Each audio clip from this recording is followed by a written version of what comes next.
begins nationwide as Education Minister tours selected basic schools in the Ashanti region. Also coming up this afternoon, National Health Insurance Authority rolls out nationwide storm initiative offering free NHIS registration and renewal for all Ghanaians. Also coming up this afternoon, doctors at the Kolebu Teaching Hospital withdraw all OPD services following an unresolved impasse between laboratory physicians and medical laboratory scientists at the facility's central laboratory. All of this coming up now. Please stay with us.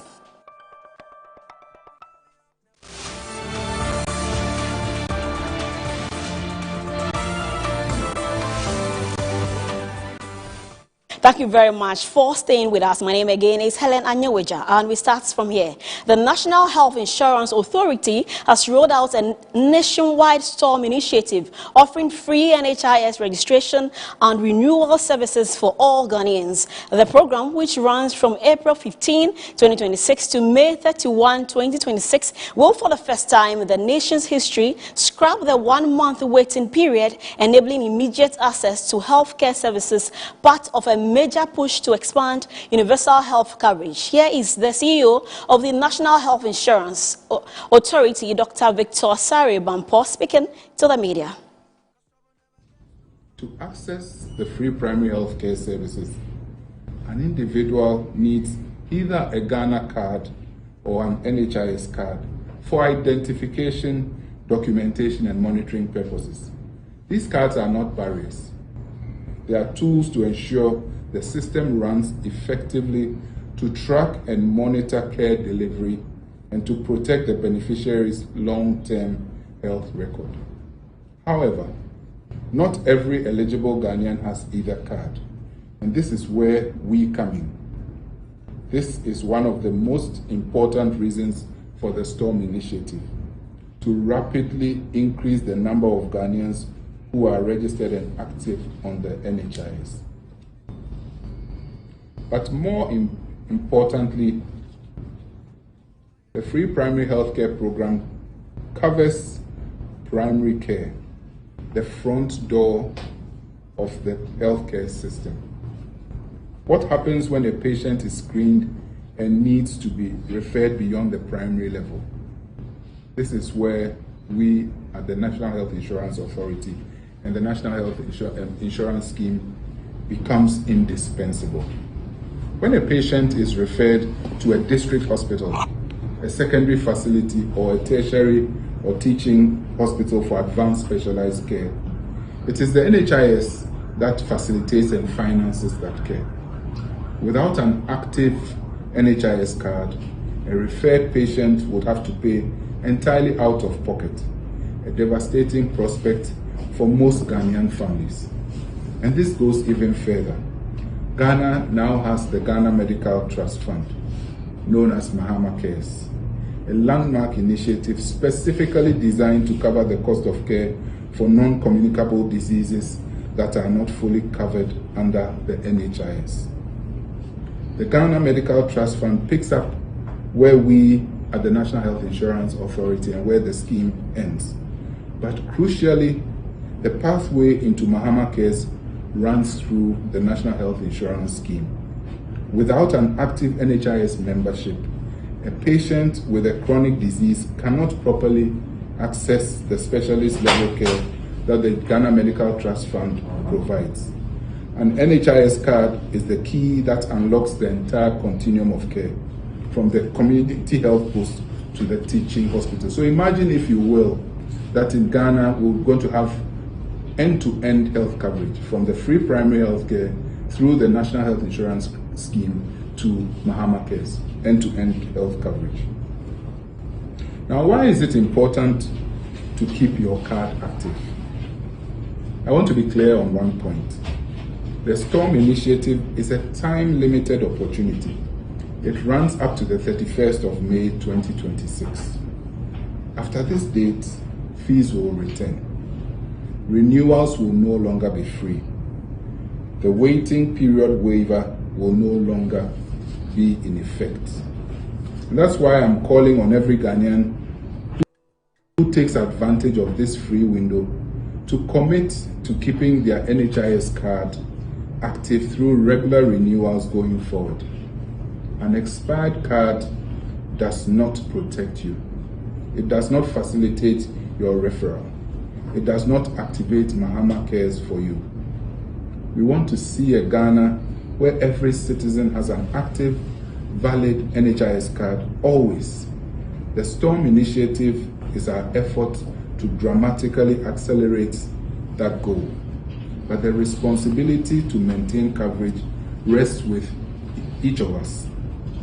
The NHIA will continue to provide accessible, convenient renewal channels, including dialing the *929 hash from any mobile phone, using the My NHIS mobile application, or visiting an NHIS district office. Now, how are we executing the STORM? The NHIS is committed to ensuring that the STORM initiative reaches every corner of this country.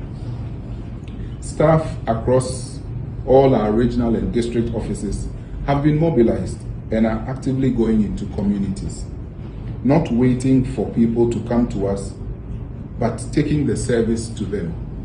Our officers are visiting markets and commercial centers, lorry parks and transport terminals, churches and mosques, schools and universities, workplaces and offices, peri-urban and rural communities. We are working closely with our district offices, community leaders, traditional authorities, and civil society organizations to maximize awareness and participation. Where possible, we are co-locating our registration and renewal activities with free primary healthcare outreach and health screening events. We were in Kumasi last week, and in Ashanti region, they are going to have what they call the King's Month, which is part of this STORM activities, and it's being replicated across the country. Away from that, let's now turn attention to education. Now, the 2026 Basic Education Certificate Examination has begun nationwide, with the Minister for Education, Haruna Idrisu, touring selected examination centers in the Sehri, USO municipality to monitor proceedings, caution candidates against malpractices, and assess infrastructure conditions. A total of 600,985 final year junior high school candidates will be sitting for this year's exams. An additional 156 candidates from Togo and Benin will also take part in the examination, which is scheduled to end on Monday, May 11, 2026. This brings the total number of candidates for the 2026 examination to 620,141, according to the statistics released by the West African Examination Council to Graphic Online. The candidates are drawn from 20,390 public and private schools, with the examination being conducted at 2,302 centers nationwide. The Minister for Education, Haruna Idrisu, urged candidates to uphold honesty and integrity, stressing that the examination reflects their 9 years of basic education. About 620,000 candidates are taking part in this exercise, undertaken collaboratively between the Ghana Education Service and the assessment institution, the West Africa Examination Council. We have more females than males, about 305,000 females. And then to the media, I'm here particularly for three principal reasons. One, out of Accra, out of National Capital, outskirt visit to extend best wishes to our students in the Sefiriasu area, and then also to do an assessment of the state of Ghana's education infrastructure outside Accra, and to appreciate same for guidance by government intervention to improve education infrastructure, to improve and ensure the availability of learning materials are adequately available, and then also to see firsthand myself what the experience of our students outside the national capital has been. So to the media, you can see the state of the infrastructure, the classroom block. That will be used as exam room, not in the best of shapes. So we need to respond, and we will respond adequately to it. Now let me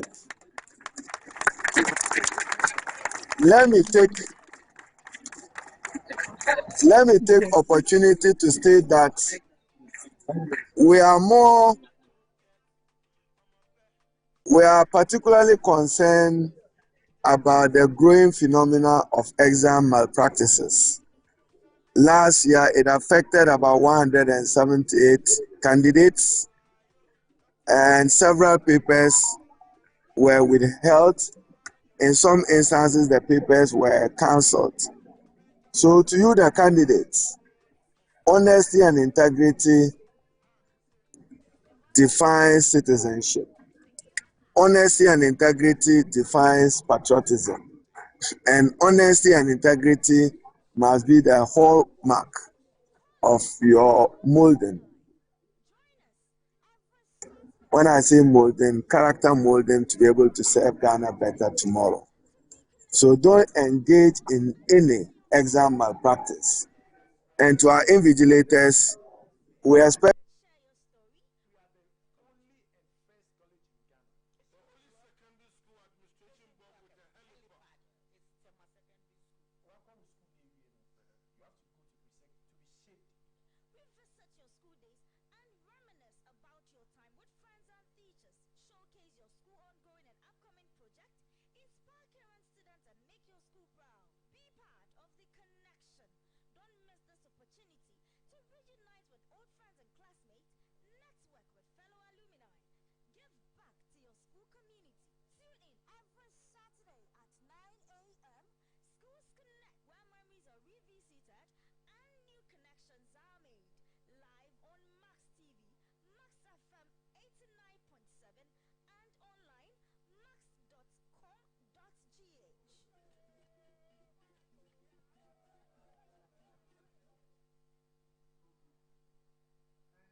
Still on education this afternoon, the Ashanti region continues to lead the highest number of candidates sitting for basic education certificate examination out of the total national figure of over 600,000. Ashanti region presented a total of 124,905 candidates, out of which the female population continued to lead with about 62,976 against 61,119.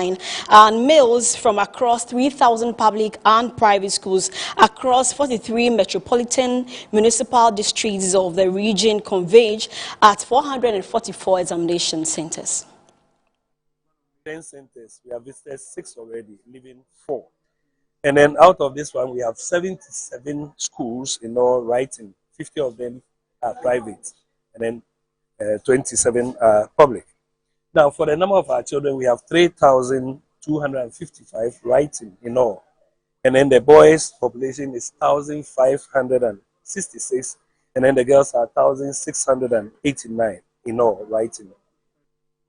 It is very early for us to be able to tell who is not in, because from the 6 schools that we have done, out of the 6 centers, out of 10 centers, we have noticed that there was no space left in between. And so, in short, we can say that there is no question of absenteeism. It's our prayer that going forward for the next 4 days, for majority of the children, and then the next day, which is the Monday after today, exactly a week from today, just as they have begun, they will go through smoothly without anybody falling sick along the line. Has done very, very well in ensuring that not a single teacher or supervisor, invigilator, nor a single candidate has not heard the message of non-compliance or zero tolerance for malpractices and malfeasances in terms of this exam. Now, I know monitoring platforms and then with other colleagues, I know that other municipalities have also taken the step to do the same. Why? Because prior to this, the director of education, the minister of education, everybody within the educational fraternity has been concerned about this trend, which is lowering the standard of our education and at the same time, yeah, bringing a taint or dent on the quality of the certificates that we have. We are all bothered about that. And so I will take this opportunity, knowing and yet pretending I don't know, that every teacher and using your medium to reach out to every teacher, supervisors, invigilators, and especially our people, that there is nothing right and okay with wanting to engage in this corruption. You say, so we must abstain from it, if for nothing at all, for the sake of our loved ones. In years gone by, people who have engaged in this kind of malpractices have found themselves, as I speak to you now, some are under this thing, prosecution, they are being prosecuted, and then if they are found culpable, they'll be put in prison. It happens. I don't know why it should continue happening, because every one of these people comes from a family and have loved ones. Some of us have wives, we have children, and so why must we put ourselves in this situation? Would we have to use one day to come and put ourselves in trouble? I'm taking the opportunity to advise every teacher against that one, especially for those who have no business over here, those who come with the children to the centers. When the children enter the room, get out of the compound. That's what I've ensured. So this is my simple advice. Let us abstain from this kind of thing, and then endeavor, putting all our energy at teaching the children, having good discussions with them, so that we don't come into these situations.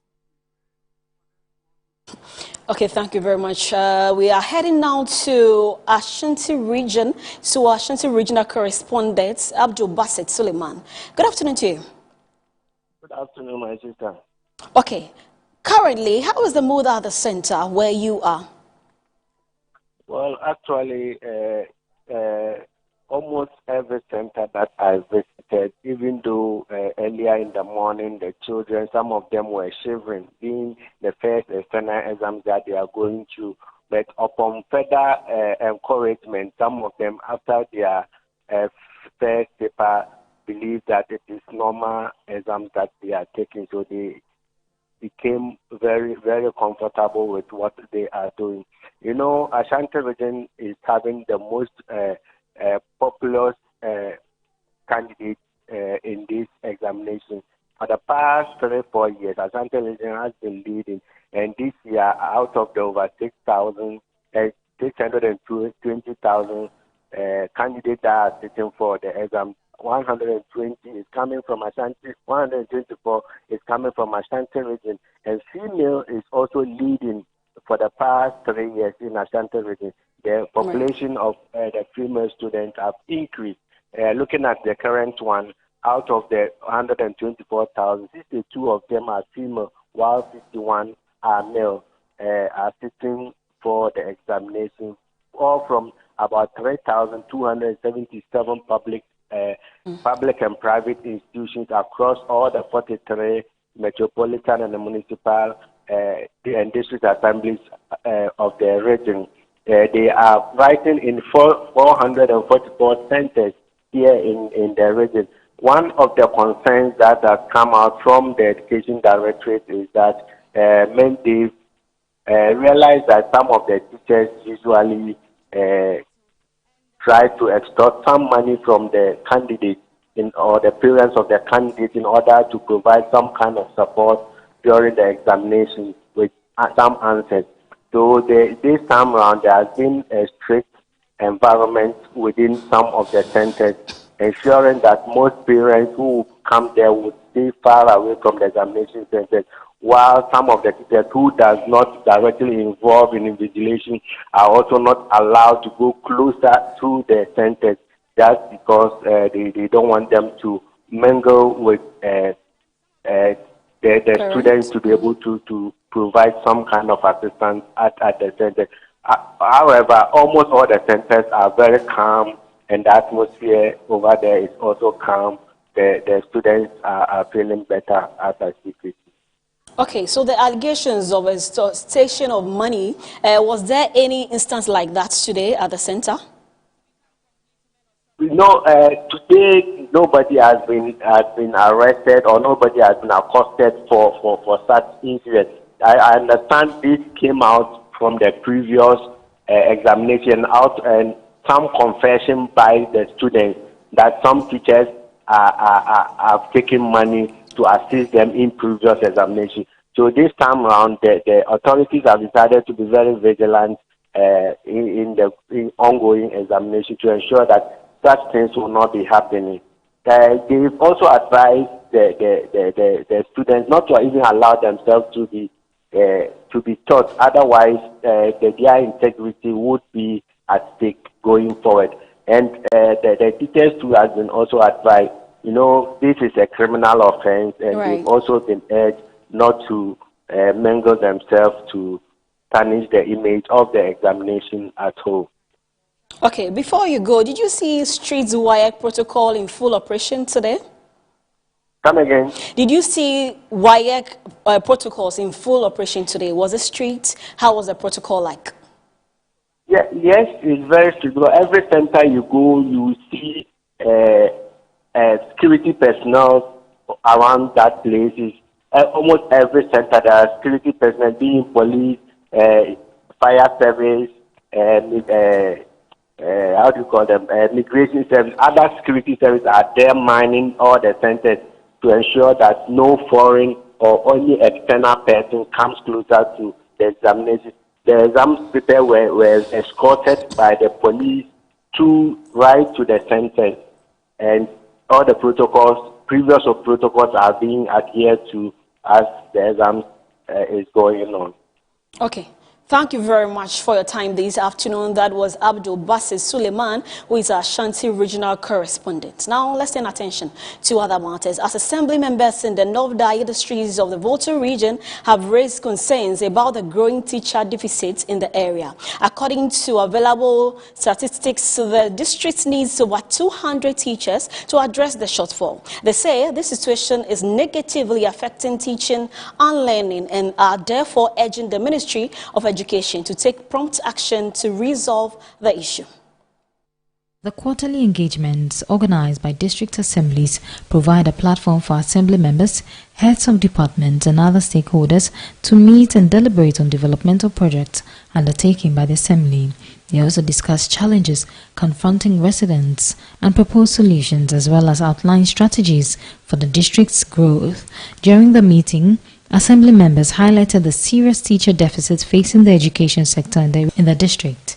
They noted that more than 200 teachers are needed to man various classrooms and improve academic performance among students. Speaking to the media, the assembly member Brighter Day described the situation as worrying, stressing that it is affecting effective teaching and learning. Teacher deficit in the district is a headache to the people of Northern. It's really affecting education in the district. I made analysis on the floor of assembly that when you look at the number of personnel that the government said they should, or the ministry said they should recruit, is about 7,000, and we have about 16 regions in the whole country, about 270 something plus districts. So if we should do the analysis or the arithmetic very well, you see that every district is getting less than 28 personnel, and even that one also include secondary school teachers. So you see that the basic school will continue to lack teachers. If we come to Northern, because that is my district, we need about 200 plus teachers to fill teacher vacancy in the basic school, and that of our secondary schools too, because we have almost 4 secondary schools. We have another new vocational school somewhere around Butoku, and we need teachers. But if you look at analysis and then the arithmetic, you see that we have less than 30 teachers per the current recruitment, which is going to affect the teaching and learning in the district. He further advised the government to engage unemployed graduates to fill the teaching vacancies, noting that this would also help reduce unemployment in the country.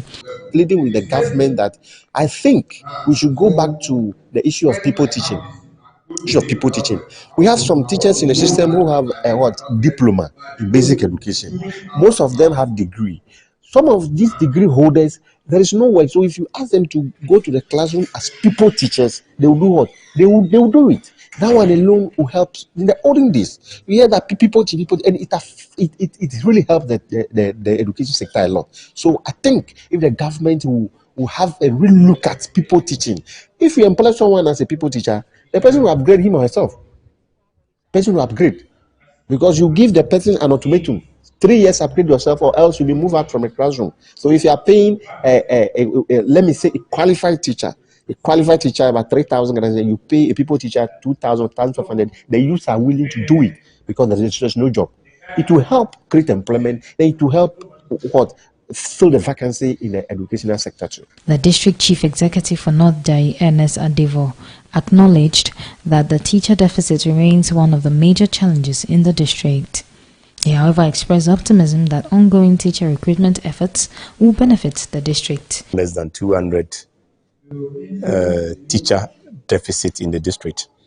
And I'm working closely with the district education directorate to make sure that we get enough teachers to the district. The challenge is not about a teacher accommodation. It's about teachers not in the district. Some have gone on transfers, some have gone on retirement. And you need government clearance, financial clearance to recruit new teachers. That is what the government is doing. Now, government is recruiting over 7,000 teachers. And we are very hopeful that during this recruitment, North Dai is going to benefit from this teacher recruitment, and new teachers will be posted to the district. But in the interim, what can we do as a people? That is the key thing that I'm stressing, that as a stopgap approach, we want to get teacher trainees who are in the colleges of education final year, who the schools send out to do their out program.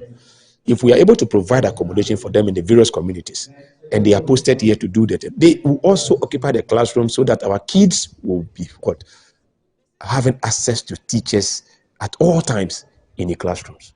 Meanwhile, the DC announced that Assembly has exceeded its quarterly revenue target. He urged revenue collectors to remain transparent, efficient, and effective in mobilizing funds to support the development of the district.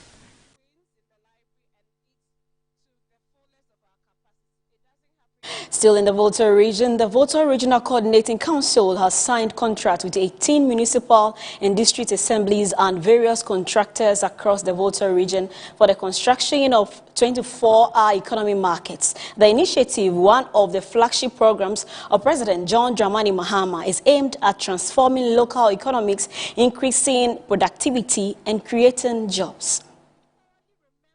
This 24-hour economy market initiative is a transformative project designed to establish modern round-the-clock trading hubs in all 261 districts in the country. The initiative seeks to create employment opportunities, boost productivity, and reduce import dependency. These markets will include infrastructure to support continuous operations such as security, storage facilities, and banking services. They are designed as multi-purpose modern facilities featuring trading stalls, banks, storage spaces, clinics, among others. Speaking during the contract signing ceremony for the 24-hour economy markets across the 18 MDAs in the Volta region, Regional Minister James Gunu urged contractors and implementing partners to deliver their work with integrity, ensure quality, and adhere strictly to the stipulated timelines. A 24-hour economy is not just a policy direction. It is a practical pathway to job creation, increased productivity, and inclusive economic growth. Today's signing signals our readiness as a region to move from policy to implementation. I urge all of us, contractors, assemblies, consultants, and community leaders to ensure transparency, quality delivery, and timely execution of these projects. And that is His Excellency President John Dramani Mahama's directive to all of us. One, His Excellency the President doesn't want any government project to start and never see completion.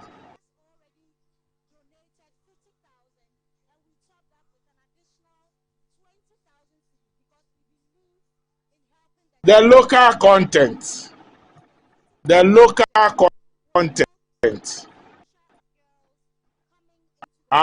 I'm urging all the contractors to make sure they employ local artisans on this project so that our local people can get work to do. Don't go elsewhere and go and bring when you can find them over here. And let us all take interest in this particular project because it is the game changer.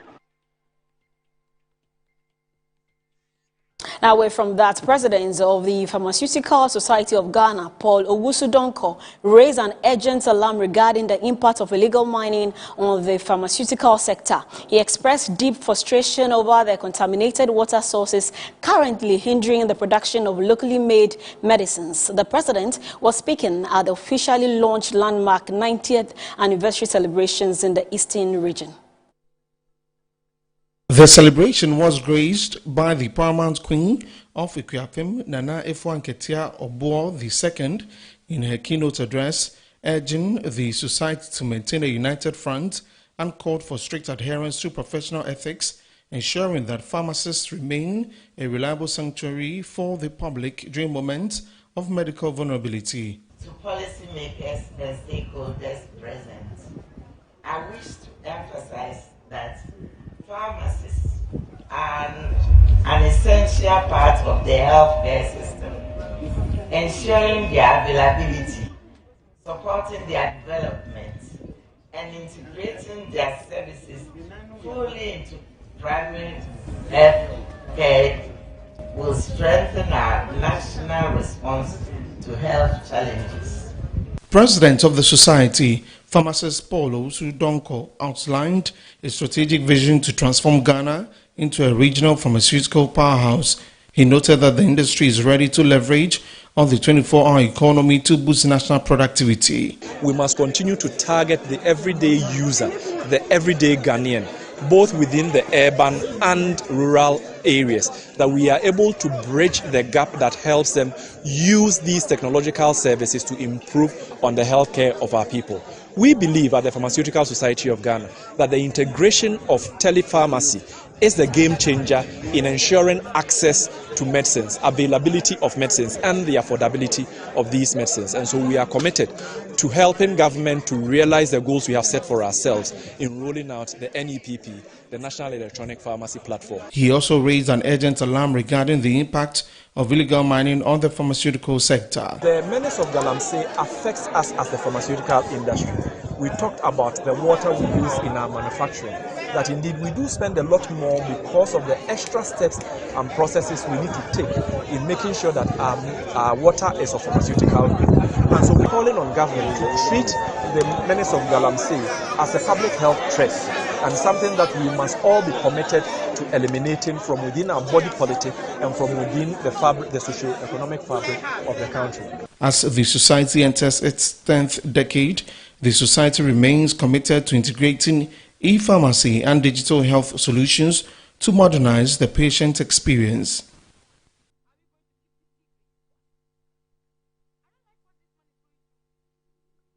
More social stories now, as Vice President Professor Nana Jane Opoku-Agyeman has announced significant progress towards the establishment of the Women Development Bank, an initiative designed to expand access to affordable financial support for fishmongers, market women, traders, and small-scale entrepreneurs nationwide. Speaking at the 2026 Abuachiri Festival in Winneba, Professor Opoku-Agyeman further disclosed that preparations are underway across the country for the construction of a 24-hour market expected to be completed to boost commercial activity and create more opportunities for women-led businesses. The festival highlights a thrilling traditional hunt in a nearby game reserve where two warrior groups compete to capture a live deer. As an invocation, this ritual wishes for a prosperous harvest and a bountiful fishing season. At the 2026 celebration, Vice President Professor Nana Jane Opoku-Agyeman highlighted government's progress towards rolling out the Women Development Bank. Many women in this community are the backbone of their households and the local economy, yet they often lack access to credit. The bank will provide accessible, affordable financial support to fishmongers, market women, traders, and small-scale entrepreneurs, for example. And it will be mainly for the women of this country who are often left on the sidelines of formal financial systems. This is a key part of our broader agenda on inclusive finance and will empower them to expand their businesses, increase incomes, and improve the quality of life for their families. She also assured residents of government's commitment to completing the Accra-Winneba Road to improve transportation and economic activity in the area. I believe that the future of Ghana lies in the hands of our young people. And through programs like Ejumawura, we are giving them the tools to succeed and succeed well. Recently, our president inspected the Kaswa-Winneba Dualization Road project, and he was pleased by the progress. This road is very important, and we are committed to its timely completion. Very soon, a ride to Accra should be much shorter, and this will open the area up to more businesses, education, and tourism. Paramount Chief of the Futu State, Nenyi Gate VII, commended government's efforts but appealed for improved internet connectivity to support development in the municipality.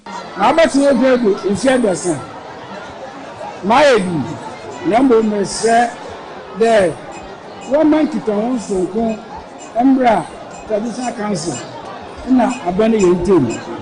Mayanti Juma, Yasambua, Yamanfree, Mobaya, Yabanyan Kabi, Yadaman, then Madrigo, no way to the Madrigo. The festival culminates in a grand derby and procession, joining with chiefs and warriors dressed in colorful regalia, brass band music, dancing, folklore performances and lively celebrations fill the streets, creating an unforgettable experience. Now, away from that, young entrepreneurs have been charged to be diligent in their work as it will have a massive impact on their careers. This remarks was made by Member of Parliament for Ayawaso West Wogon, John Dumelo, at the graduation ceremony of the 2026 class of Grade L School of Cosmetology. The graduation was held with a theme, driving results with pace, a dichotomy of the balance between professional urgency and human intention. Chairperson for the occasion and the Greater Accra Regional Director for TVET, Engineer Christian Agoda, challenged the graduates to live beyond the technical knowledge acquired in their training. This opportunity to congratulate Christian School of Technology and also to encourage all our youth, especially the females who have graduated from universities and are yet to secure a job, and they are waiting for government to employ them where the job is not forthcoming, to venture into skill areas like cosmetology, like electricals, like the drone technology that is coming and other emerging technologies now. We have serious market on the internet.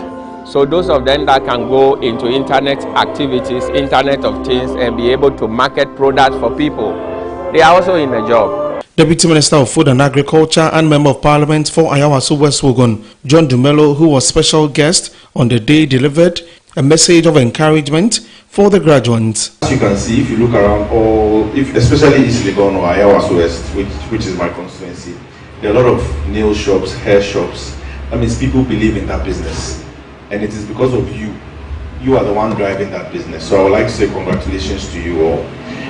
But one of the most important things, because I have a lot of female friends and they complain a lot, is that you should take your work ethics very serious, your attitude very, very serious. Martha Akwe is the founder of the Crisel Beauty Spa. Graduates, as you step forward, carry the Crisel name with humility and pride. Let your work speak for you. Let your peace be generous, not hurried, deliberate, not frantic. When doubt creeps in, remember the hands that studied you here and the clients who left the chair smiling because you made their day. In total, 40 graduates graduated in the 2026 class of cosmetology. This is where we wrap up for the news updates here on Good Afternoon Ghana. Thank you very much for making time. We'll be back after the break with more on the show. My name is Helen Anyoweja. Good afternoon.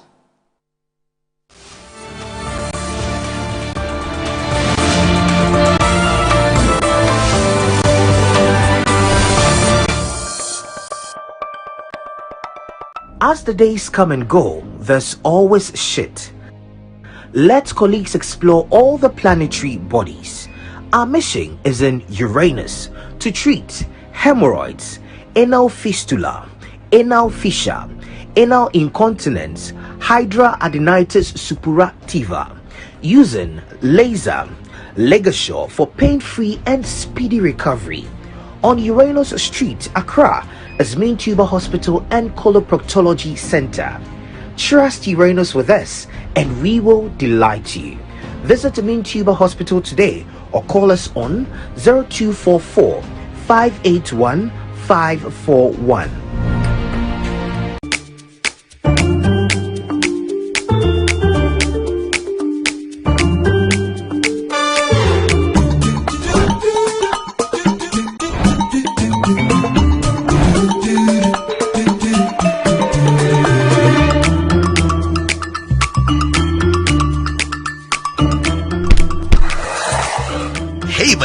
It's me, Azar. Yeah, me now they see. Hey, you don't look fresh. Oh. Hey. With your label today, me. Wait till you see what's inside me. Azar, freshly made inside and out for greater coverage and colors that last longer and beautify your walls, spaces and places. Azar, no size. Go ahead. Buy now. Azar, #1 from Azar Group since 1921.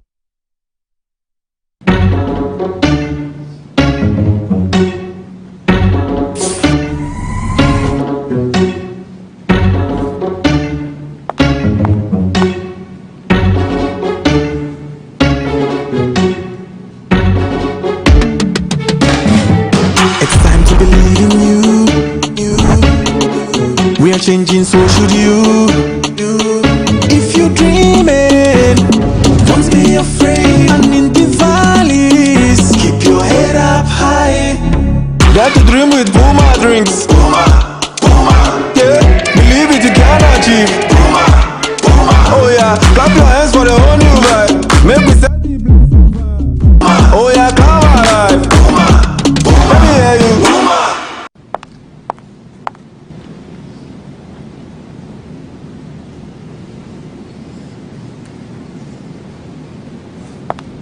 Puma drinks, a whole new vibe. Another quality product from Casa Precon. This advertisement has been vetted and approved by the FDA.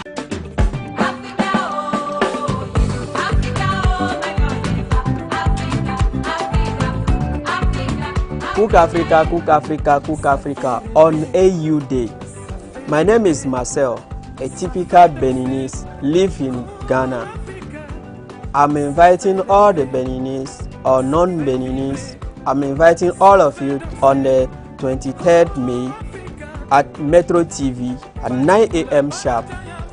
I'm inviting all of you to come and then we'll enjoy jengple, a typical Benin food, which we use the similar ingredients as a jollof, the same ingredient we use for jengple, but this time around we add basil to it. because that one is a different aroma we are looking for. That's why we add those extra spices to it to get what we really want. I'm inviting all of you to come and join. Mes chers amis, je vous invite, venez massivement. On va célébrer AU Day on the 23rd May. Je vous invite. Merci et au revoir. Oh Africa, c'est ça sans faux. Moi j'ai beaucoup.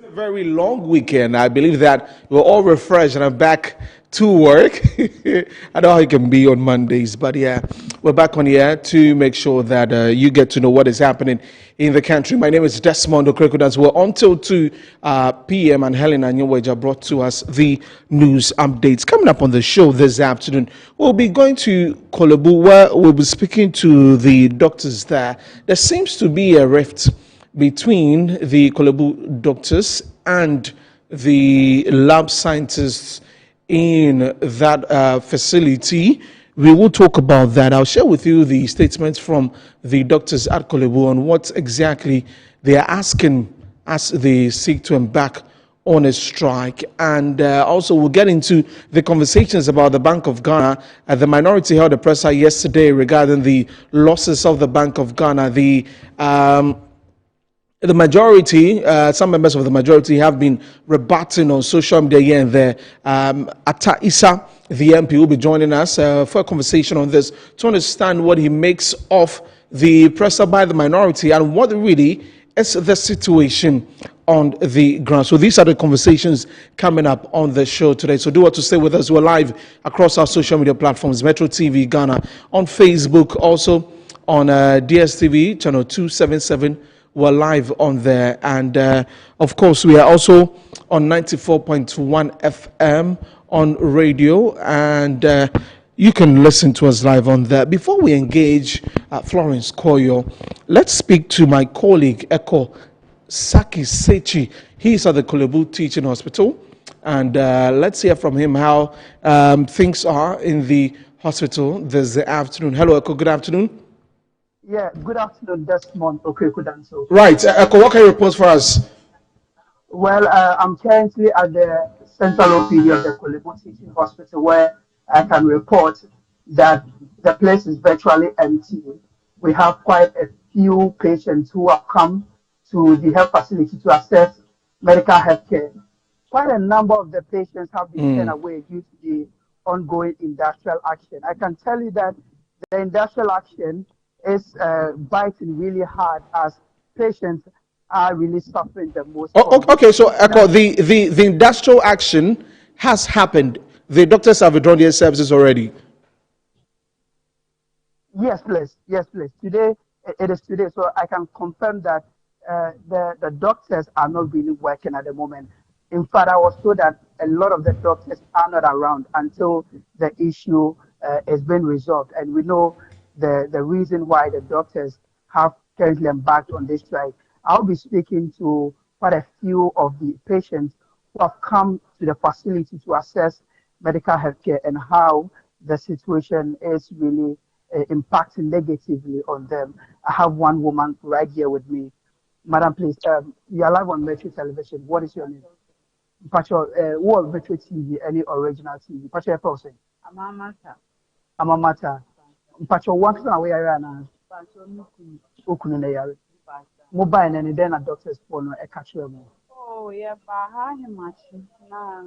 How much you buy set and If you have a fight tomorrow, you will be life for I'm on my number, we are almost young now. Doctors, mostly a number cost in media now and in Oman young phone.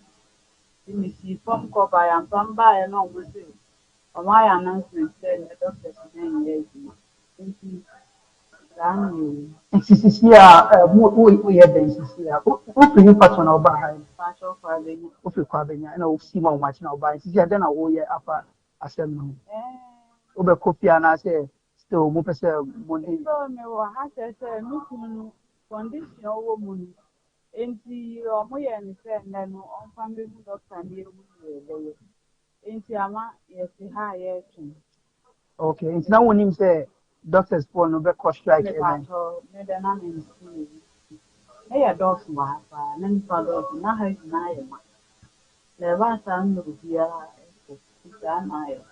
Okay, me that's a pass on the Casa or Metro TV, original TV. So that's the pass. So Desmond Okwekudan. So you just had a woman who brought the husband to the health facility to assess medical health care. But according to her, she spoke in PA, and according to her, she didn't know that the doctors will be embarking on the industrial action today, the strike action today.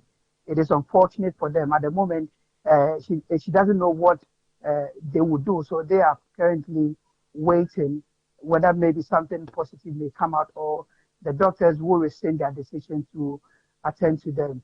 I can tell you that in the morning when I came, I saw quite a number of the people. It is not as the usual patients who will come to assess this place, because when you come here on a regular day, when you come to the central OPD department, you see that the place, there are quite a lot of people at this place wanting to assess medical health care, but that is not the situation here.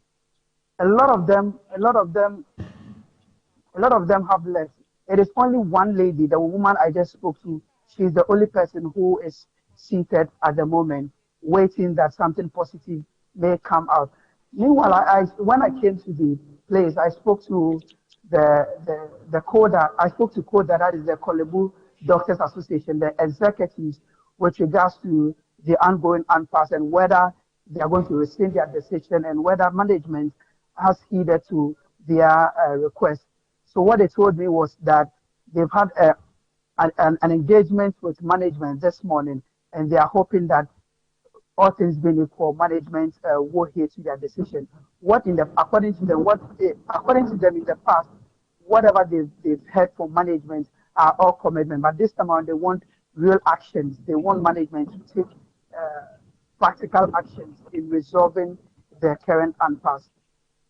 I believe the public relations officer of the Kolebu Teaching Hospital will be engaging us quite shortly. Right.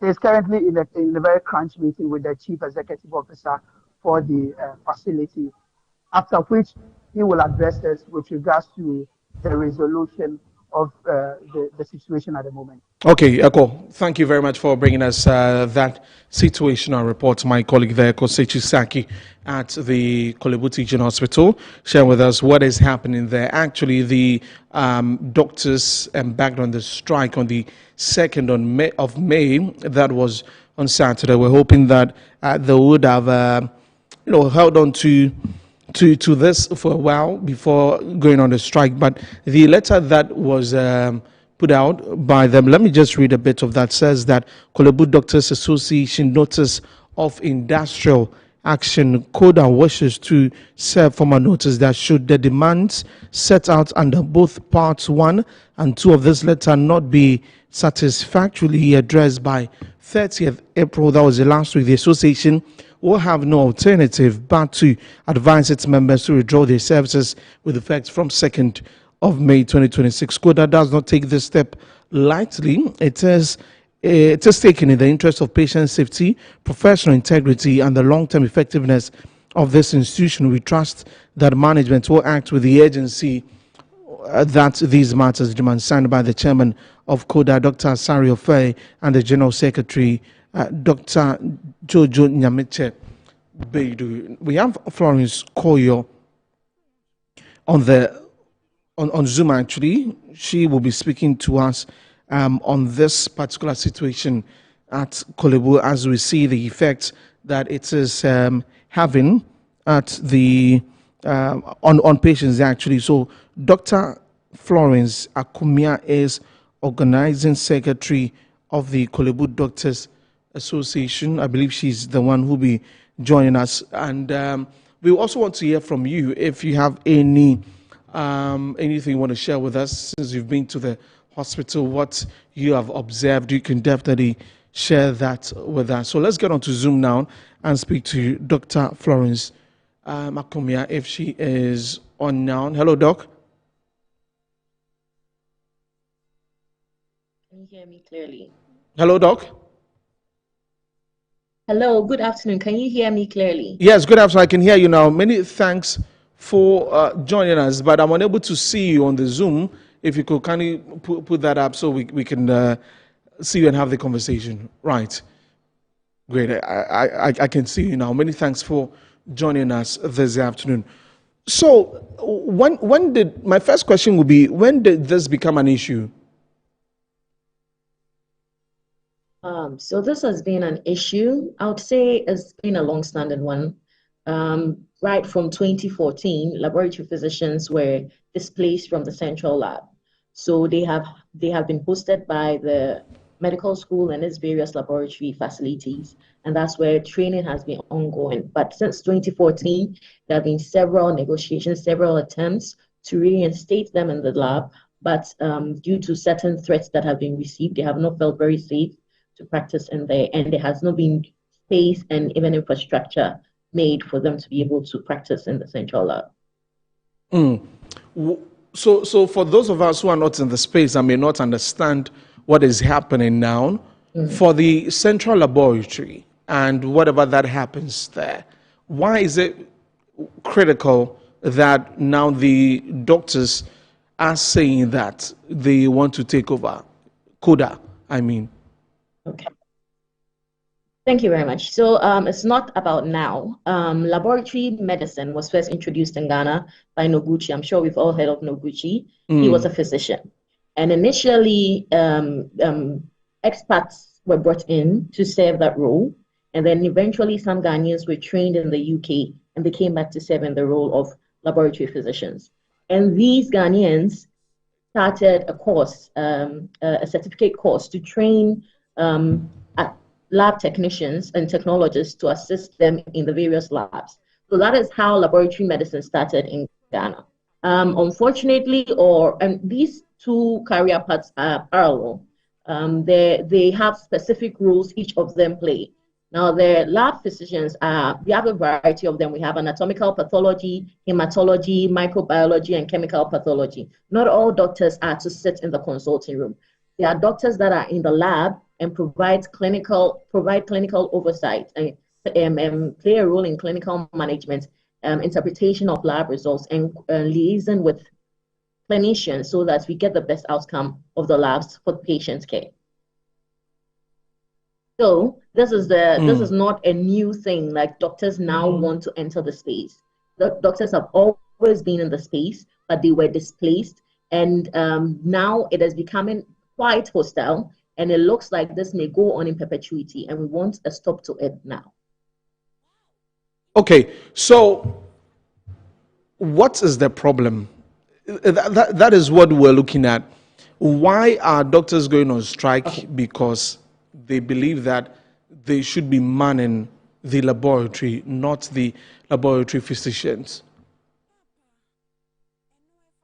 So it's not a belief that we should be manning. Okay, the leadership of the laboratory service is supposed to be by merit, either a doctoral scientist who was like a laboratory scientist with a PhD, or a laboratory physician can stand for that post.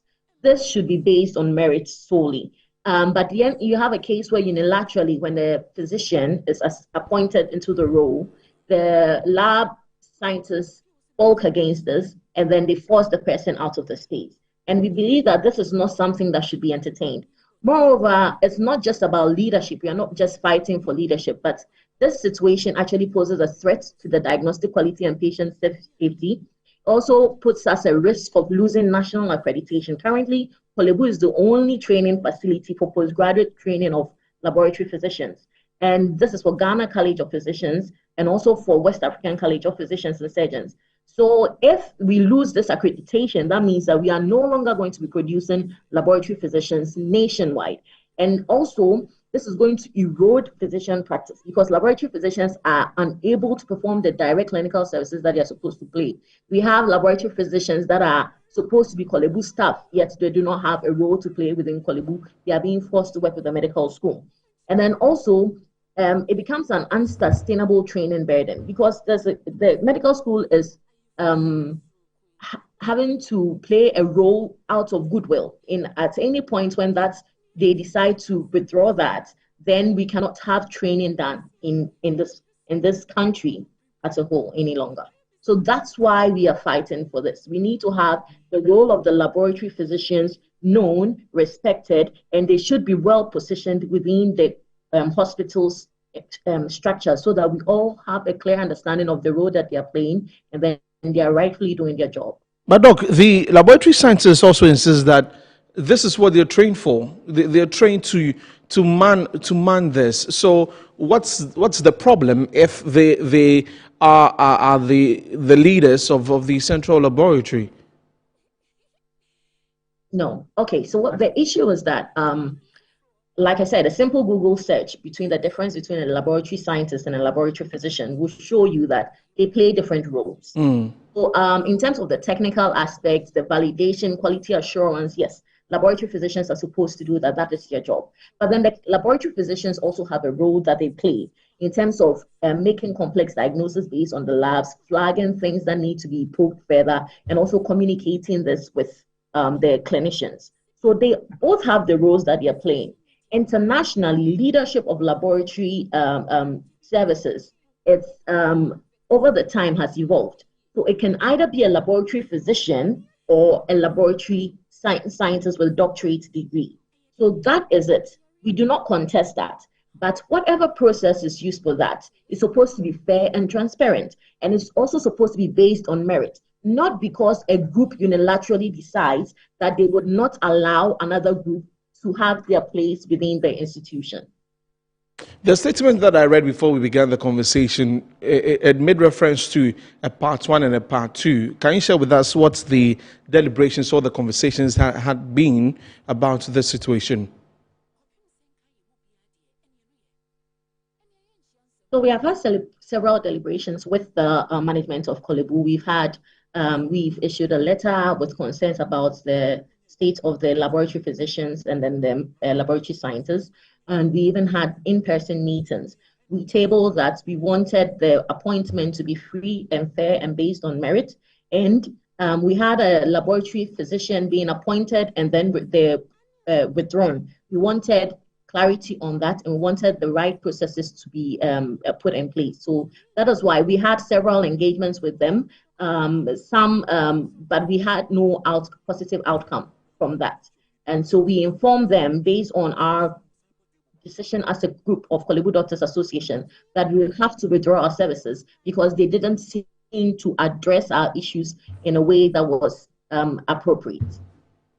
But Doc, so there were in an issue where it's not exactly about, well, your conditions of service and all that, should this be about embarking on a strike where people will be affected, patients will be affected?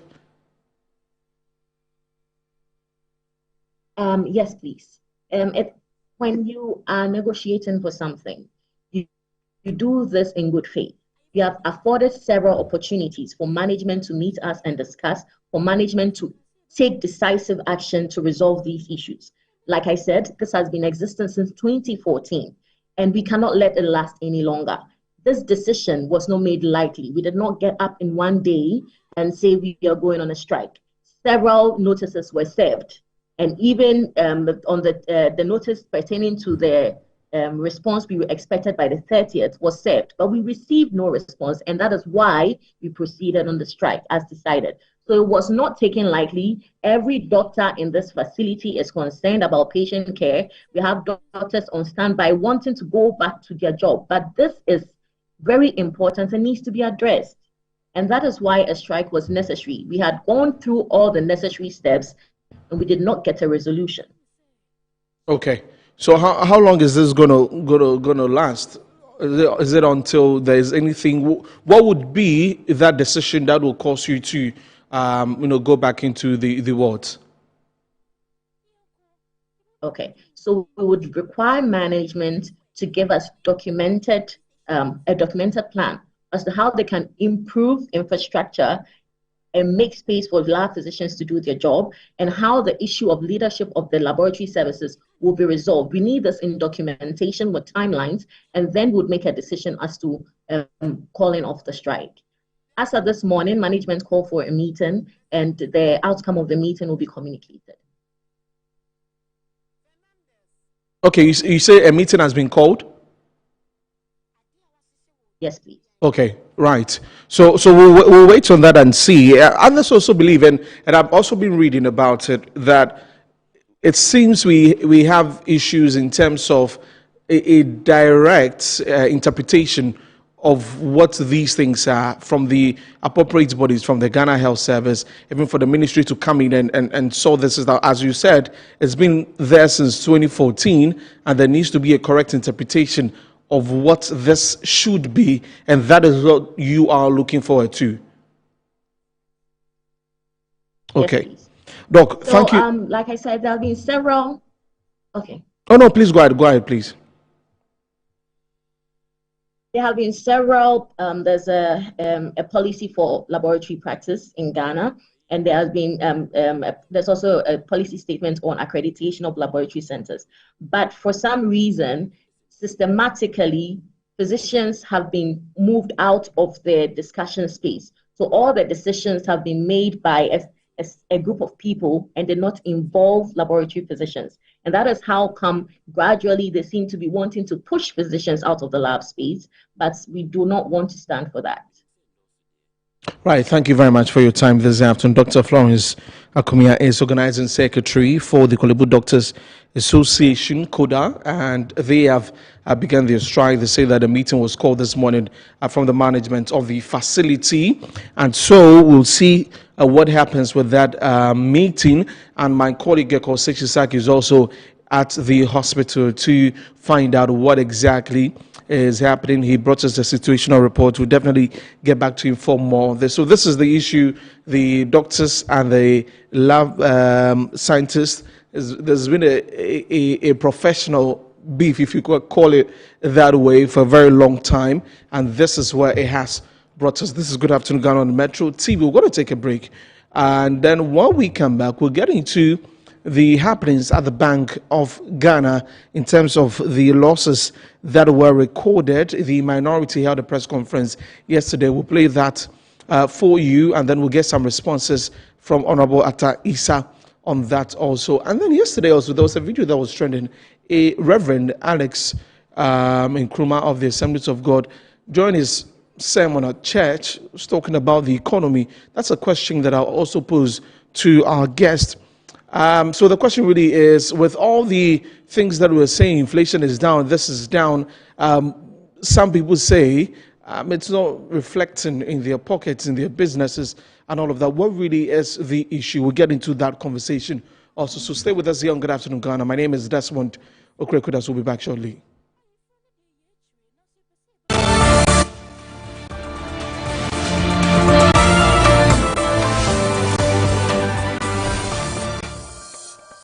Finding the ideal property shouldn't be a daunting task. At MNC Properties, we believe everyone deserves a place to call home. That's why we specialize in providing affordable housing options under our flagship project, Fresh Property Joy. Specifically designed for low and medium income earners, our range of customizable homes includes 2- and 3-bedroom standard and executive options, all meticulously crafted using innovative interlocking brick technology. We understand the importance of simplicity and convenience in the acquisition process. That's why we have designed our procedures to be straightforward and hassle-free, offering flexible payment options tailored to your individual needs. In addition to our affordable homes, we proudly offer litigation-free lands for sale in vibrant and upscale communities that present the perfect opportunity to build your dream home. we are committed to making affordable housing a reality, providing you with the joy of owning a home that meets your budgets and aspirations. Whether you're looking to buy, rent, or invest, we've got you covered. Our service team is ready to assist you on 030-255-1917. MNC Properties. My line of work, a confident smile is everything. Kel Charcoal Toothpaste keeps me on top of my game and ensures my smile is always radiant and bright. With the tiring nature of my job, we spend several hours under the scorching sun. To keep our teeth white and our breath fresh all the time, we use none other than Kel Charcoal Toothpaste. Kel Charcoal Toothpaste. You're on a Kessie and in a kit one. Samayo Kendini, a who be here, Sametra Sapapadia to Amame Manfo, Kel Charcoal's natural ingredients, and a bomb is so buying, a man is swing, Nesasu Mama Hoto so a will beg you. Kel Charcoal Toothpaste. Choose Kel Charcoal Toothpaste for anti-cavity, whiter teeth, and fresher breath all day. Available in 80 gram and 150 gram. Grab yours today. Kel, happy smile. This advert is FDA approved. Grab your bottle and unleash the taste of Storm Energy Drink.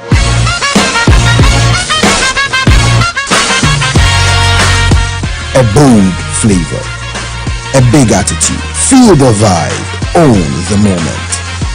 It's your time to be different. Storm Energy Drink, make your mark. Excessive drinking can be detrimental to health, not recommended for persons under 18 years, lactating mothers, pregnant women, and people sensitive to caffeine. This advert is FDA approved. In a time where noise is loud, but clarity is rare, one program is changing the conversation. Welcome to the Intelligence Desk. This is not a talk show.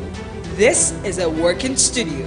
Each week, we break down the biggest national and global issues from AI and digital transformation to trade, jobs, governance, and national competitiveness, and turn complexity into practical, usable knowledge. Sharp questions, structured thinking, real solutions built live on air. With resident resource person Dr. David King Boyson, the show moves beyond commentary, designing frameworks, mapping strategies, and holding decision makers accountable. From the big issue briefing to the strategy lab to the innovation and opportunity board, every episode delivers tools you can use. If you care about Ghana's future, if you value clarity over chaos, if you believe leadership requires intelligence, then this is your desk. The Intelligence Desk, hosted by RSM Kofi Dole Lawson on Metro TV, where Ghana thinks forward.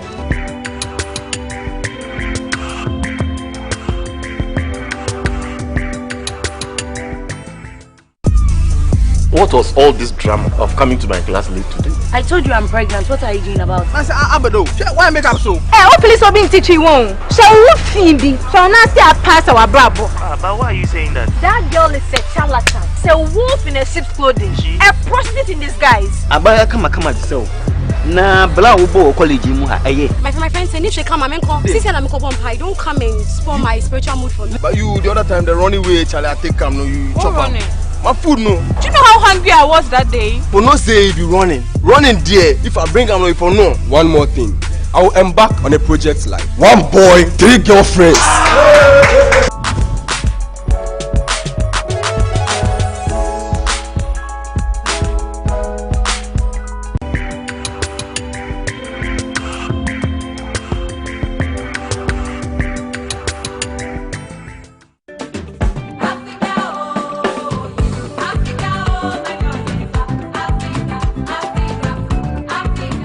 Cook Africa, Cook Africa, Cook Africa on AU Day. My name is Marcel, a typical Beninese, live in Ghana. I'm inviting all the Beninese or non-Beninese, I'm inviting all of you on the 23rd May at Metro TV at 9 a.m. sharp. I'm inviting all of you to come and then we'll enjoy jengple, a typical Benin food, which we use the similar ingredients as a jollof, the same ingredient we use for jengple, but this time we add basil to it, because that one is a different aroma we are looking for. That's why we add those extra spices to it to get what we really want. I'm inviting all of you to come and join. Mes chers amis, je vous invite, venez massivement. On va célébrer AU Day on the 23rd May. Je vous invite. Merci et au revoir. Oh Africa, c'est ça sans fond. Moi j'ai beaucoup.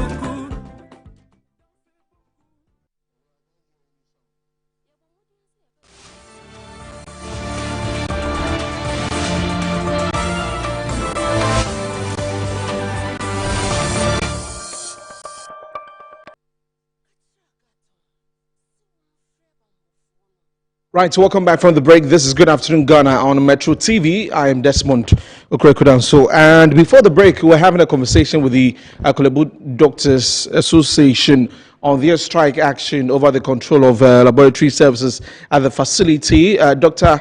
Florence Akumia mentioned to us that a meeting was called this morning, and we'll be awaiting that. Well, we're going to stay on this because we want to hear from the side of the laboratory scientists also. Dr. Franklin Ni Ama joins me also on Zoom. Dr. Franklin Ni Amate Ama is a medical laboratory scientist and joins me on this particular situation also to hear from them on this issue regarding the control of laboratory services at the Kolebu Teaching Hospital, where the doctors have been on strike since Saturday, the 2nd of May. Dr. Ama, good afternoon. Thank you very much for joining us here on the program. Well, so we know that this is not a single incident. It's been one that has been around for a while. For yourself and your colleagues, how do you view this? Well, a very good afternoon to your cherished viewers out there. We have looked at the issues with grave concern as medical laboratory scientists. Because you see, the Parliament of Ghana were not confused when they set out the professional demarcations for the various healthcare teams within the healthcare continuum. So you reckon that nurses will answer to nurses, pharmacists will answer to pharmacists, and medical doctors similarly will answer to medical doctors. Our case cannot be different as medical laboratory scientists, where we are supposed, within our core space as a laboratory, supposed to answer to another. The point must be made that in the various healthcare spaces, we collaborate. So when you go to the ward, you will find the nurses collaborating with all healthcare teams to perform a function on the patient. But the point is that the TEF, which is the ward, is managed by the nurses. Similarly, if a group of people, medical doctors, have acquired some knowledge and they have taught and learned something, and they are coming to practice within the lab space, it should be a collaboration. It cannot be that you are seeking to come and lead and manage in that space. That is not proper. You come and collaborate with us to perform a function. But if you come on the certificate of wanting to lead and manage, it is not the right thing. It is an affront on the law that was set by the Parliament of Ghana. And that is just our case. Allow medical laboratory scientists to lead and manage in their space. You can come in, have access, perform some specific functions based on job description. But don't come with a certificate of coming to lead and manage. You will bring chaos and anarchy.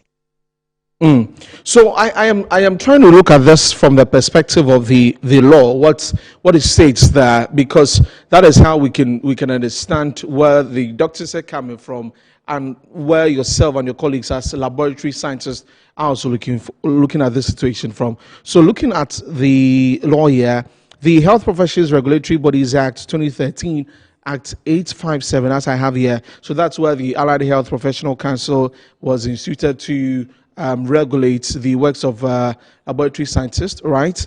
And it then recognizes medical laboratory science as a distinct profession, separate from medicine, right? So on who is allowed to run and manage the labs it is, as I see here, says that it falls under the Allied Health Professionals Council, not the medical doctors body. And Dr. Akumia is still on. I'll get to her also. Now, the confusion, as yourself, you're saying that what's the argument about who should run the laboratory services in a facility like the Kolebu Teaching Hospital, as we have, is that it contravenes the spirit of Act 857, which gives the professional independence to laboratory scientists. The doctors are coming, and as Doc mentioned, that there needs to be a certain level of a educational level, right? And over the past years, we've seen that when someone when a doctor is put as the head of laboratory services, laboratory scientists protest that, and vice versa, and that keeps happening. How do we solve this? So clearly, you can see that a profession cannot be so called when the apron strings of that profession is tied to another profession. Parliament of Ghana were not confused at all when they recognized that the medical laboratory science is a distinct profession. And to speak to that, you can see that every professional deserves to rise to the pinnacle to lead and manage themselves. It cannot be proper if medical laboratory people who are allied, we have allied health director, and then we have a lab manager and the head of the BMC who is allied, is now reporting to a medical affairs. When there is an organogram which confirms that at the directorship they are at par and they report to the CEO, then you bring medical affairs person who will come and lead and manage medical laboratory people. That is confusion. There is no confusion at all. You can collaborate and work together. So when you go to the ward and you are working, you collaborate when you need something, the nurses will give to you because they lead and manage in that turf. Similarly, when you go to the pharmacy, you can collaborate with the pharmacist manager there. You will collaborate and then whatever you need, it is provided to you. So if you are a medic and you claim that in Ghana, with all the scarce resources that we have and how limited we have them in our system, they are the ones who will not even accept persons into the rural areas. And we are scoffing to find them even in our district hospital to prevent maternal death. So even as a country, with this misplaced priority of training these high-skilled doctors, where there is enough capacity of medical laboratory scientists to lead and manage in the various labs, we want to put them into the lab where there is enough and in fact overwhelming competencies in the lab, then there is something wrong with us as a country. And so when they say they are talking about patient safety, I am suggesting to them that the real patient safety is about getting them to do the right specialties in the gynecology, the neurosciences, where we have limited numbers in there. Because in the lab, we have adequate numbers with enough capacity, specialties about hundreds in Ghana, medical laboratory scientists who can perform the function very well. Do you feel there's an encroachment? If your job description says that, I'm asking that, do you feel there's an encroachment this is professional encroachment?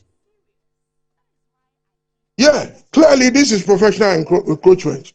Wanting to come and lead in the medical laboratory space is encroachment. There is no doubt about it. The law is very sacrosanct. Medical laboratory scientists are allied, and we are supposed to be led and managed by one of our kind, who is a medical laboratory scientist. It cannot be that you are not of our kind and you want to lead and manage us. It is not. It is not what the law intends to be. We can collaborate and work and do a piece of assignment on the patient. But wanting to come and lead and manage us is misplaced. Dr. Amar, that is not the intention of the law. The doctors say that they are trained in diagnostic interpretation and that is clinical correlation, and that is even at a higher level than that of a medical laboratory scientists. Therefore, they should be heading the services of the laboratory. Very well. So let me break it down for you. We provide test results through analyzing various samples of the body. Now, when the results is ready, the results must be in tandem with clinical manifestations. Okay. Now, the doctor is trained to capture these clinical manifestations very well. Now, when they get the results, it should be between them and their colleague medical doctor. So the laboratory physician is supposed to be an intermediary between the medical laboratory scientist who has been trained to produce the results, and then he engages his colleague to ensure that, well, what the laboratory is saying, because of this, can you suggest another test for us? So ideally, the best place they can function is the consulting room. But you see, the history is that even their colleagues in the consulting room had issues with them, because they said in majority of the cases that they see, they do not need even the intervention of laboratory physicians. And so there was scuffle amongst them and their colleagues, and they drove them out of the consulting room. We have not said that they cannot even come into the laboratory space, but before you come into the laboratory space, you must define what you are coming to do. Are you coming to do testing? Because testing by law is the sole preserve of medical laboratory scientists. So if you are not coming to do testing, but you are coming to do interpretation of results and validate based on other clinical manifestation, don't you think the right place to be would be, because these are post-analytical activities. These post-analytical activities can best occur outside the lab and not the lab. Of course, if you want to coordinate certain findings, you can come, not on the certificate of leading and manage, but on the certificate of requiring information which will be available to you to go and consult with your other colleague doctor for the betterment of patient safety. But when you come and you throw all sorts of false allegations out there that we do not get it right because we do not have a certain capacity to validate results, that is very malicious and it cannot be countenanced. We must expose the truth and say it as it is, that what medical doctors are doing is not accurate. They themselves reckon that over 70% of the cases do not even require laboratory physicians. So if they say the laboratory is going down, what happened to the 70% cases? They go and collect all sorts of commissions from private labs who are not even accredited. So because of their selfish interest to make money for themselves, they drive the cases to private hospitals. Now, Doc, and they are calling now us you're making allegations that I cannot substantiate. So please, let's hold that. Let me get back to Dr. Florence Akumia. She is organizing secretary. We work in the healthcare space, and we know what our colleagues do. Right. Right. So kindly hold on to that. As I mentioned, I'm not privy to those issues. Well, when they went on the tangent saying that most of our results are inaccurate and we are causing issues with patient safety, that was a wide and serious allegation, which is not supported by any data. But I'm telling you that the cases go out of the lab based on conflict of interest issues. Okay. If you like, let's do a forensic audit right now and see private lab not sending money to medical doctors as their kickbacks. Okay. So Dr. Ama, the doctors have embarked on a strike and patients are feeling it. I asked Dr. Florence Akumia, who is the organizing secretary for CODA, why they had to resort to a strike action, and they say that they've been on the table while negotiating this, but it hasn't reached anywhere. There's not been any conclusion to it, so that's why they've embarked on the strike. Is there any response that, as medical laboratory scientists, are you also going to do something to let us know that you're not happy about the situation? So first of all, let me put on record that medical laboratory scientists are not on strike. Our colleagues in the central lab are operating fully, and they are ready to attend to patients to offer care. Now, the point must be made that if laboratory physicians claim that they have a piece of work to do in the lab, today, if medical laboratory scientists all decide to leave the lab, that you say you want access to the lab and we leave the lab, can they go and do the testing and offer results and manage the patient very well?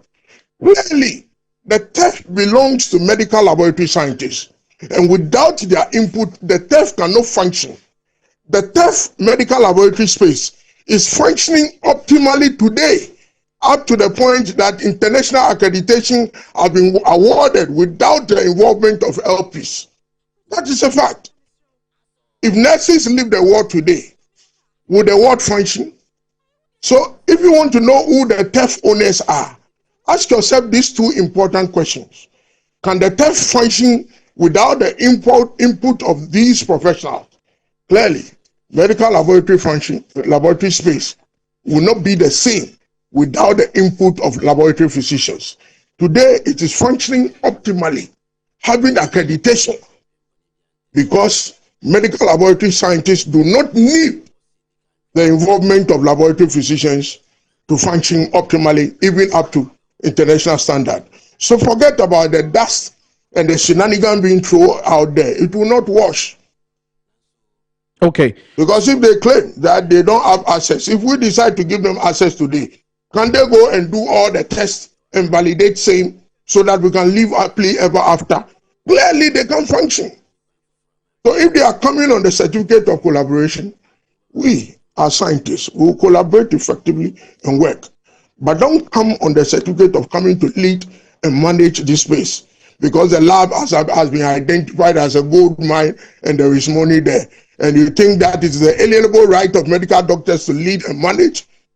No. We have evolved over the years. Do you believe? And we have built our capacity to lead and manage ourselves. Doc, do you believe that the leadership of the Ghana Health Service and the ministry at large have not done well in terms of finding a conclusion to this?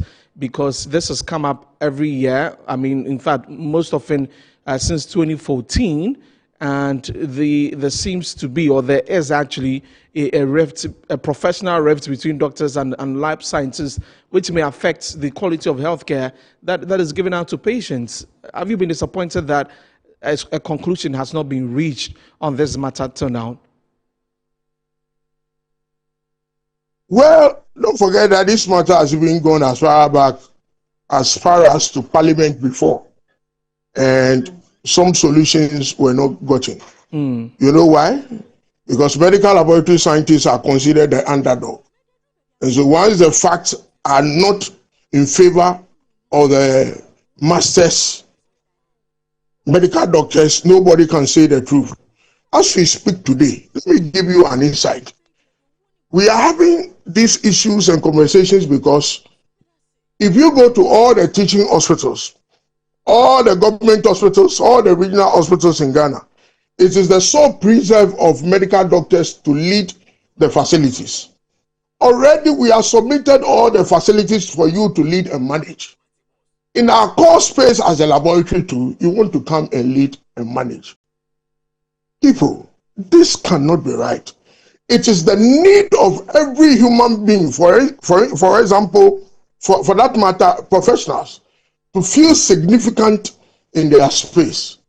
And so to that extent, if you want to see, malign people who have PhDs, masters, they've gone to school to learn a particular trade, and they deserve to lead in their space, and you still want to make them subservient under another profession, it will not wash.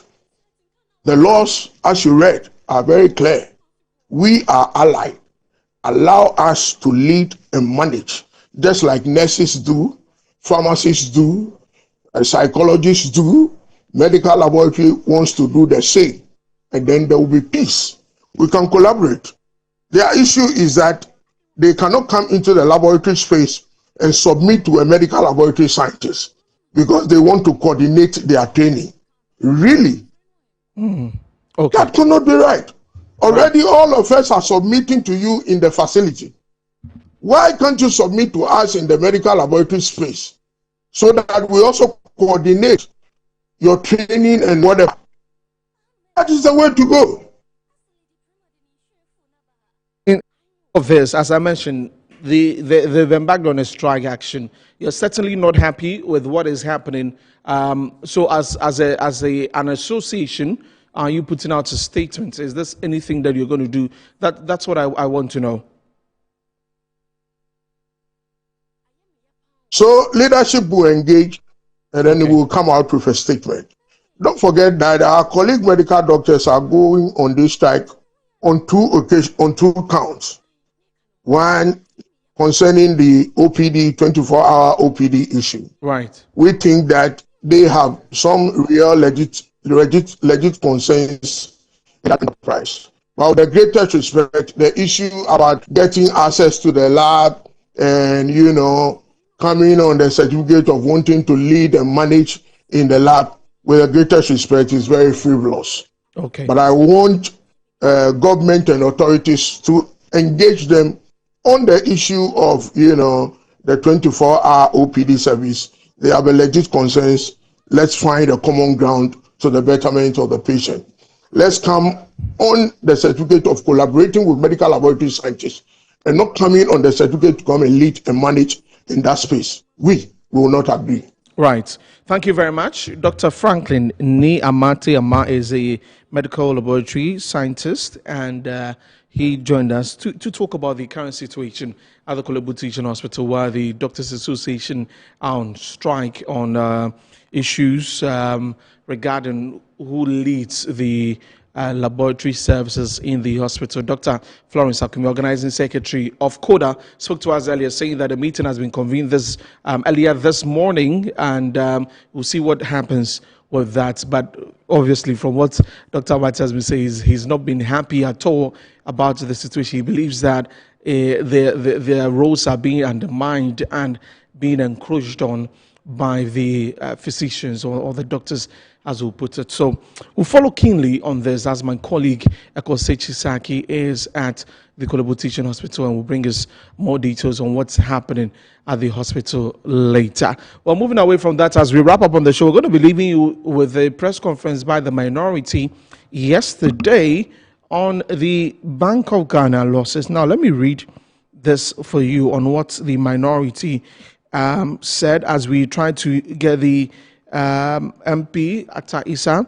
Unfortunately, we weren't able to get him, and so we're going to play what the minority said yesterday at the press. And now the minority stance on all of this is that the Bank of Ghana was showing signs of recovery in 2024, but policy missteps in 2025 have reversed the progress and deepened losses and worsened its financial position, raising concerns about management strategy and accountability. So that's what the minority are raising, and that's what they said at the press conference yesterday in Parliament. So that's how we're going to wrap up the show. Many thanks for joining us here. My name is Desmond Okreku. For more news, log on to our website, www.metrotvonline.com, and all our social media platforms, Facebook, Metro TV Ghana, on X, on TikTok, on Instagram. You can find us on there. So many thanks for watching the program. We're back at 7 p.m. with News Tonight. Enjoy the rest of our programs. Bye-bye. A strong policy solvency position, improving markedly over the 2024 outturn. This, fellow Ghanaians, is not true. Now watch. Policy solvency is when you add all the incomes so that you get income from operations, 22 billion, and then you deduct the cost of open market operations, 16 billion. That is the math that they have done, and are explaining that they are 5.5 billion Ghana cedis in the surplus, and that it is markedly higher than the 793 million that the previous managers of the central bank left for them. And we're going to show you why it is not true. The highlighted line, the line we've highlighted, shows the net gain from the sale of refined gold at 9.5 billion Ghana cedis. To arrive at that 22 billion, they had to sell about 50% of our gold assets to generate 9.5 billion cedis. So that is not sustainable. So this year, which asset would they sell to cover it? The Bank of Ghana cannot continue selling assets to cover their policy insolvency. A central bank that needs to sell gold assets to cover up its policy insolvency is operating on borrowed time. The government and the bank, knowing the implications of this, have thus resorted to this clever attempt to spin it away and bury it in an NDC press conference, hoping that nobody will pay attention to the actual details. And as we'll demonstrate later, policy insolvency is as a result, this policy insolvency is as a result of new policies that they have introduced at the bank. The implication of this is that the bank now requires an urgent bailout before it can perform its core mandate. And later this week, we will outline immediate measures that we believe the government should take to restore true policy solvency. Today, we just want to expose this sad fact, which the government is trying to hide from the Ghanaian people, that on the watch of the NDC, for the first time in our history, the Bank of Ghana has become policy insolvent. The second point we want to draw your attention to. The government and its spin doctors, led by the NDC party officials who did that press conference, are trying to convince the people of Ghana that the loss is 15.6 billion Ghana cedis. And colleagues, we don't blame you. We've seen many of you reporting that the loss is 15.6 billion cedis. We regret to tell the people of Ghana that this is not true. 2025. Before, the Bank of Ghana did not split its accounts into two. They put all the accounts in one, in accordance with the International Financial Reporting Standards. On the watch of this new administration, they have amended the accounting standards they are using. And now they split it into two and move some into what they call the other comprehensive income. So what you have seen as the 15.6 is only the operating loss that they have declared in the operating accounts. But when you go to the consolidated and separate statements of the comprehensive income for the year ended 31st December 2025, we want to show you something else that they are hoping nobody will look at. Look at the first line. That is the loss for the year, the 15.6 for the bank itself, and 15.3 for the entire group, because you know they have subsidiaries. But as you go down a little bit, you will find that there are other transactions they have done that will culminate, we'll show you another line, go down a bit, that will culminate in a loss of, this is an additional loss of 19.3 billion cedis for the bank and 19.8 for the group. So if you want to see the true loss that the bank has suffered, it's not just the headline 15.6 that they have told you. It's the 15.6 at the top, and then the 19.8 at the bottom. For the bank alone, that is 34.9 billion Ghana cedis. That's the true operating loss. And for the group, it is 35 billion cedis. So colleagues, the second point we want to make to you is that, contrary to what they are telling you, that the loss is 15.6 billion, please look into the account. You will find that the 19 billion has been moved into other comprehensive income. If you put the two together, it's 34 billion. And that's why we're also drawing your attention to the fact that even this 34 billion, they achieved it by artificially generating revenue of about 9 billion from 50% of our gold which they sold. So if you add that back, sadly, the true loss of the central bank for the year 2025 is 44 billion Ghana cedis. Now, they have been going at lengths to try to hide this. In fact, even before the results were released, they briefed some of you in the media to start writing stories that there was going to be a loss, but it will be lower. I want to refer you, for example, to some of the stories published on Ghana Web days before the publication.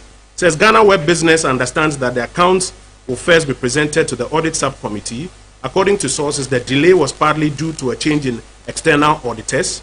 The central bank is expected to post another operating loss for the period ending 2025, although it is likely to be smaller than the 9.4 of the previous year. And they got many of you to repeat it in other news publications because they wanted to tune the minds of people that the loss has come down. It's not true.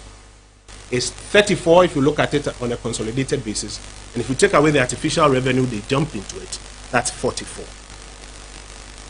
Issue number 3. What is happening at the central bank is that there was recovery that was coming after the initial losses of 2022.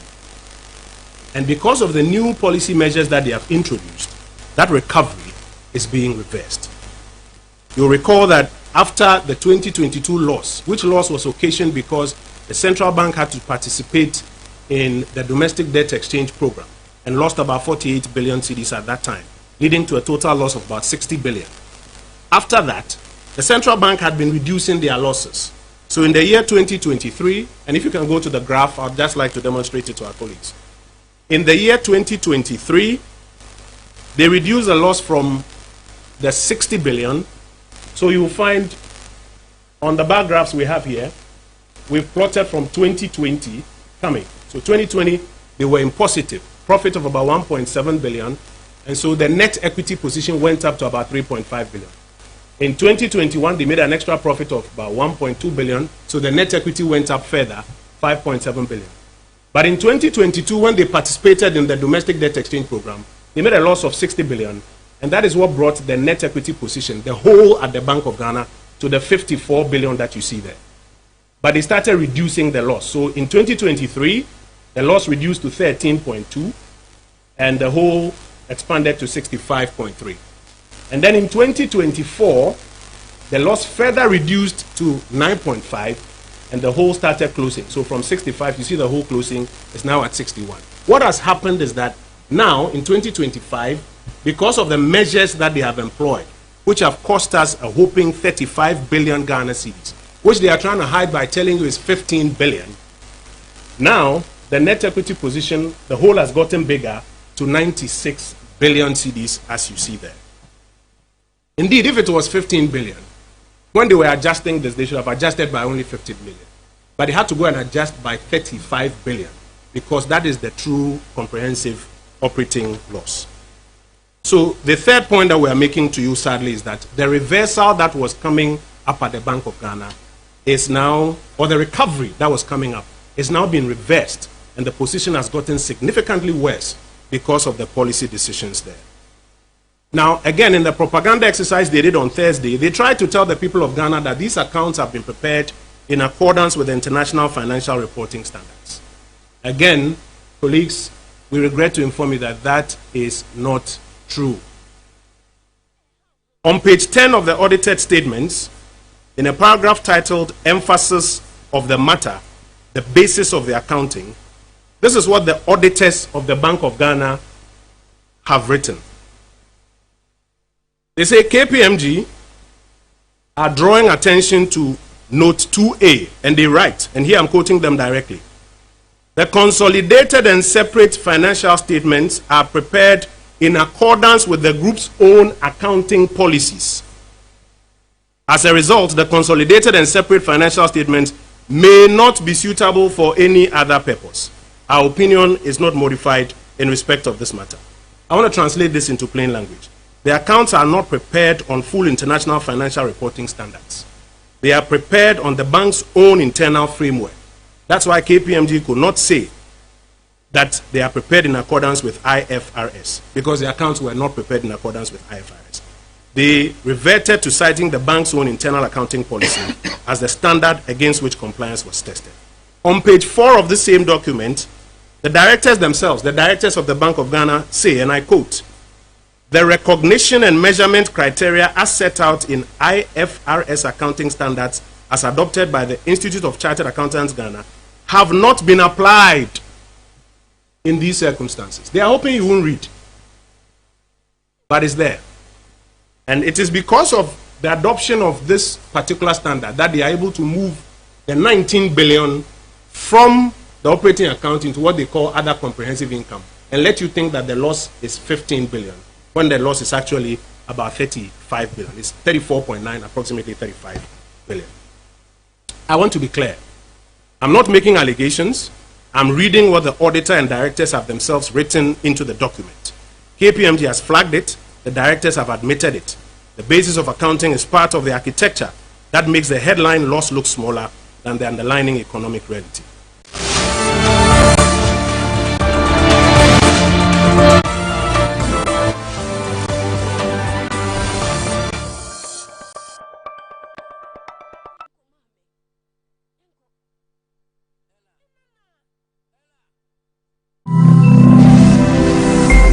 Metro TV, insightful and inspiring moments.